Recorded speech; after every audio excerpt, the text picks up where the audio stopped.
Excellency प्रधानमंत्री और मेरे परम मित्र श्रीमान कास्तो जी, स्टोफ्लीज पुरुषत्रा रकी,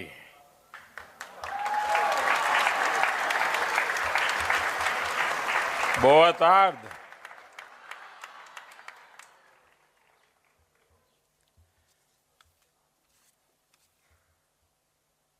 કેમ છો બધા?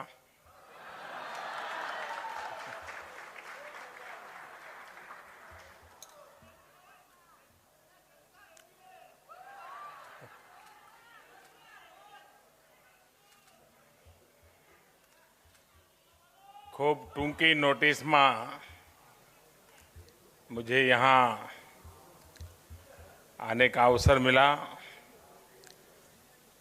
और जिस प्रकार से प्रधानमंत्री जी ने, पोर्टुगीज की सरकार ने, यहाँ के लोगों ने हमारा स्वागत सम्मान किया, उसके लिए मैं उनका बहुत आभारी हूँ। और ये स्वागत सम्मान एक व्यक्ति का नहीं, 125 करोड़ हिंदुस्तानियों का स्वागत है।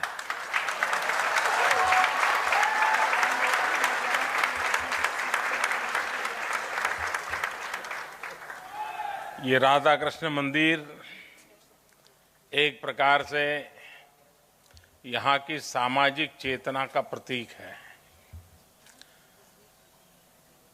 सभी संप्रदाय के लोग, उनके प्रतिनिधियों से आज मुझे मिलने का सौभाग्य मिला। कोई भेद रेखा नहीं, और यही भारत की विशेषता है। ये विविधता, यही भारत की पहचान है और यही भारत की ताकत है।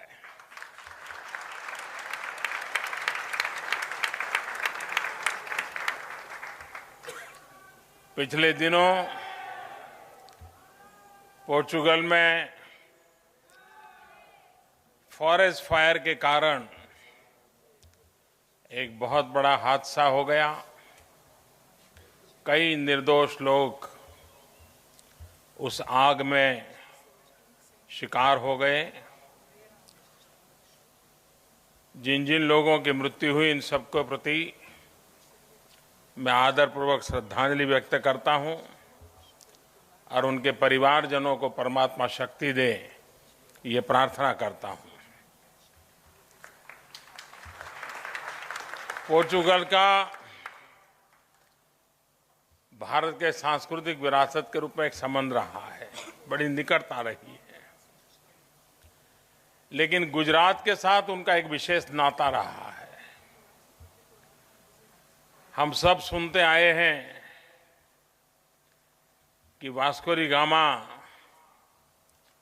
जब भारत पहुंचे तो कहते हैं कि एक गुजराती कांजी मालम, उन्होंने वास्को डी गामा को मार्गदर्शन किया और उनकी मदद से वो वास्को डी गामा भारत पहुंचे थे।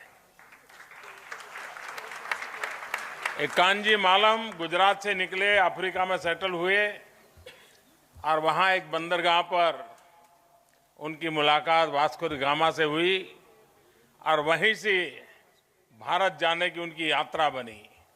तो इस प्रकार से कांजी मालम के माध्यम से पूरे यूरोप का भारत के साथ व्यापारिक संबंधों का प्रारंभ हुआ और पोर्चुगल का उसके बड़ा महत्व रहा। तो ये नाता जिनके साथ हमारा रहा है, पुराना नाता रहा है।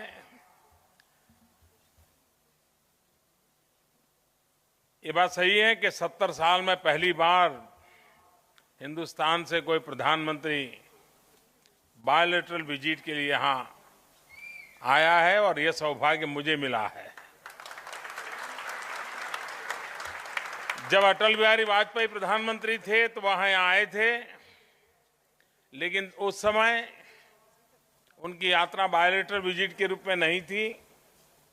यूरोपियन यूनियन की एक कॉन्फ्रेंस के लिए भी आए थे। मुझे ये सौभाग्य मिला आज आने का और कई विषयों पर, जैसे प्रधानमंत्री जी ने बताया, कई विषयों पर चर्चा हुई, कई महत्वपूर्ण निर्णय किए और भारत और पोर्चुगल कंधे से कंधा मिला करके हम दोनों के पास जो अनुभव है, दोनों के पास जो शक्ति है, दोनों की जो आवश्यकता है, उसको लेकर के आगे बढ़ने की दिशा में कई महत्वपूर्ण निर्णय किए हैं।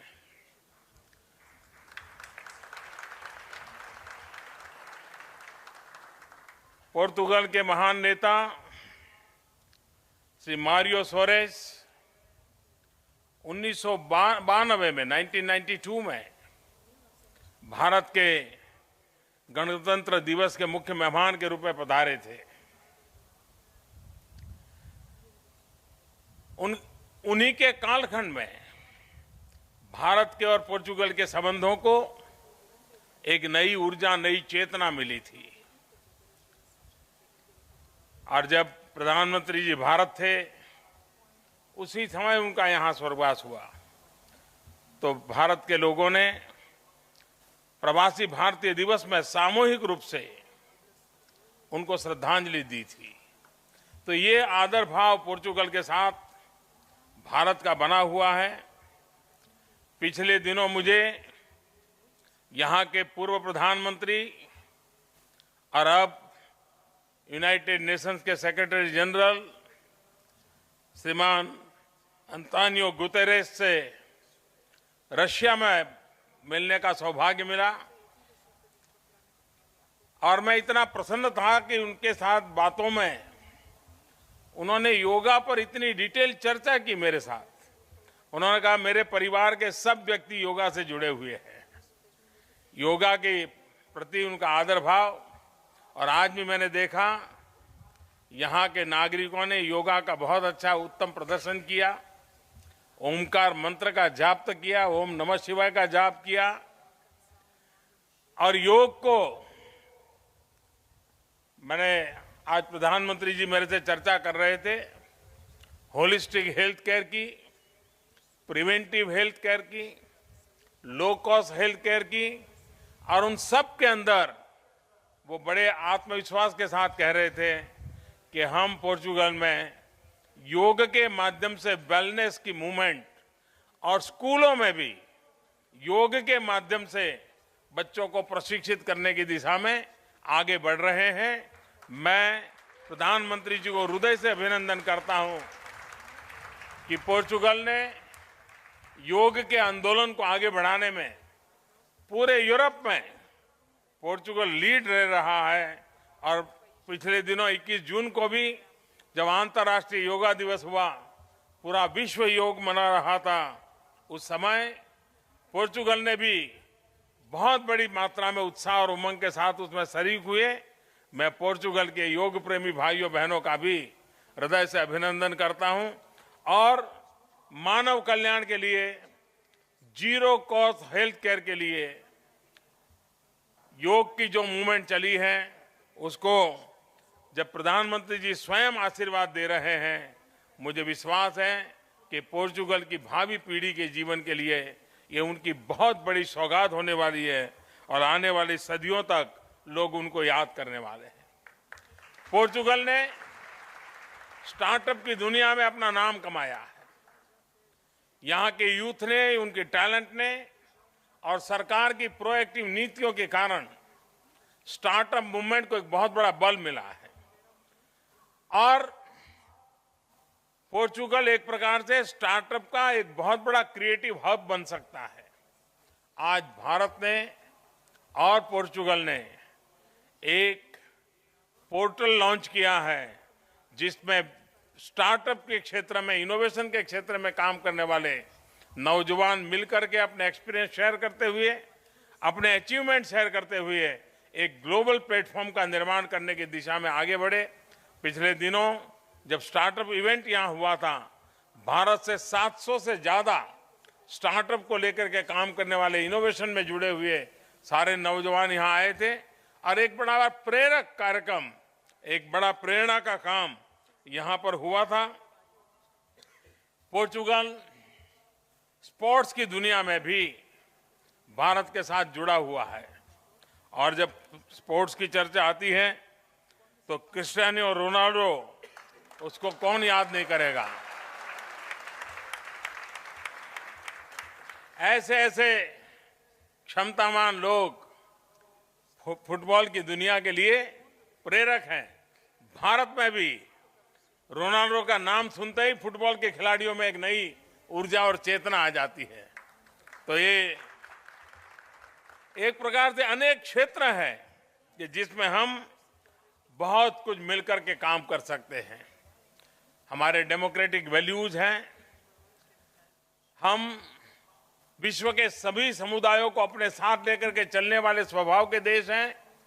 हम मिलकर के न सिर्फ भारत और पोर्चुगल का ही भला करें, लेकिन हम मिलकर के दुनिया की भलाई के अंदर भी अपना बहुत बड़ा योगदान दे सकते हैं। और आज वो अवसर मैं देख रहा हूं, यहां की ताकत को मैं अनुभव कर रहा हूं। भाइयों बहनों, भारत बहुत तेज गति से आगे बढ़ रहा है, विकास की नई ऊंचाइयों को पार कर रहा है। भारत भाग्यशाली है, वो आज युवा देश है। 65% जनसंख्या 35 से कम आयु की है। जिस देश के पास ऐसी जवानी हो, वो देश के सपने भी जवान होते हैं और उन जवान सपनों का सामर्थ्य भी कुछ और होता है। और उसको लेकर के भारत नई सीमाओं को पार करने की दिशा में आगे बढ़ रहा है। हर क्षेत्र में भारत आज विकास की बुलंदियों की ओर छू रहा है। पिछले 3 वर्ष से मुझे देश में प्रधान सेवक के रूप में सेवा करने का अवसर मिला है। और आप अनुभव करते होंगे, आपके पास खबरें पहुंचती होगी, और आजकल तो सोशल मीडिया के कारण बहुत सी बातें बड़ी आसानी से मिल जाती हैं। आप में से बहुत लोग होंगे जो शायद नरेंद्र मोदी ऐप को भी अपने मोबाइल में डाउनलोड किया होगा। नहीं किया हो तो जरूर कर लीजिए। मैं हर पल आपके जेब में रहता हूं,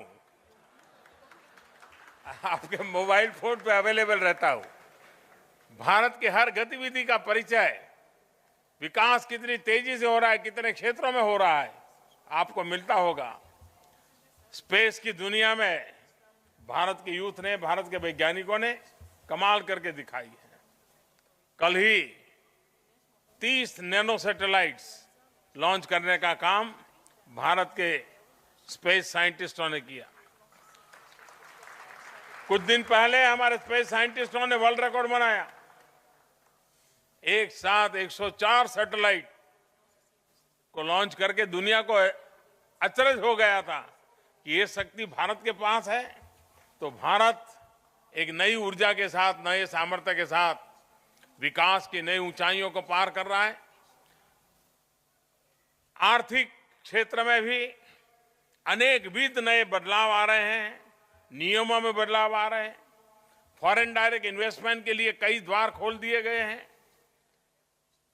भारत में 21वीं सदी के अनुकूल इंफ्रास्ट्रक्चर बने। हमारे रेल, रोड 21वीं सदी के अनुकूल ग्लोबल बेंचमार्क वाले कैसे बने, उस दिशा में इन दिनों भारत लगातार कोशिश कर रहा है, तेज गति से आगे बढ़ रहा है। टूरिज्म की दृष्टि से भी पहले की तुलना में बहुत बड़ी मात्रा में विश्व का ध्यान आकर्षित किया है भारत ने। भारत को जानना, पहचानना, भारत से कुछ पाना, ये विश्व में एक आकर्षण का केंद्र बना हुआ है। पिछले 1 साल में ही बहुत बड़ी मात्रा में विदेशी टूरिस्टों की संख्या भारत में बढ़ रही है। हर क्षेत्र में भारत विकास की नई ऊंचाइयों को पार कर रहा है। और मुझे विश्वास है कि विश्व में फैले हुए मेरे भारतीय समुदाय के भाई बहन, और हमें खुशी है कि भारतीय जहां गए हैं वहां अपनी परंपराओं को बरकरार रखा, अपनी सांस्कृतिक विरासत को बनाए रखा। यहां बहुत लोग होंगे, कोई 2 पीढ़ी वाले होंगे, कोई तीसरी पीढ़ी के होंगे, कोई नई पीढ़ी के होंगे, लेकिन आज भी अपनी उस महान परंपराओं के प्रति उतना ही गर्व है, लेकिन साथ साथ जिस मिट्टी की रोटी खाते हैं, जिसका नमक खाते हैं, उस देश के लिए भी जी जान के काम करते हैं। आप लोग पोर्तुगीज के लिए भी उसी भाव से काम कर रहे हैं, समर्पित भाव से काम कर रहे हैं। और दुनिया में जहां जहां भारतीय गया है, उस समाज के साथ घुल मिल जाना, उस समाज के विकास के अंदर अपना योगदान देना, जितना भी पॉजिटिव कर सकता है वो करते रहना, अपनी परंपराओं को निभाते हुए करते रहना, ये भारतीय समाज की विशेषता रही है। सर्वसमावेशक स्वभाव है हमारा, क्योंकि भारत में हमारा लालन पालन ही, जिस देश में 100 भाषाएं बोली जाती हो, जिस देश के अंदर 1700 से ज्यादा बोलियां हो, जिस देश में हर 20 मील के बाद खान पान का नया टेस्ट मिलता हो, इतनी विविधताओं के बीच जो पले बड़े हैं, वो दुनिया की हर विविधता को अपने में समाविष्ट करने का सामर्थ्य रखते हैं। और उस संस्कारों के कारण आज विश्व में एक स्वीकृत समाज के नाते, एक एक्सेप्टेबल सोसाइटी के नाते भारतीय समाज ने अपनी जगह बनाई है। ये काम आपने किया है, आपके पूर्वजों ने किया है। एक प्रकार से भारत के सच्चे एम्बेसडर के रूप में आप सब मेरे भारतवासी काम कर रहे हैं। मैं आपको हृदय से बहुत बहुत बधाई देता हूं। आज आपके बीच आने का अवसर मिला, बहुत बहुत धन्यवाद। आप सबको मेरी तरफ से बहुत बहुत शुभकामनाएं। विवा पुर्तगाल।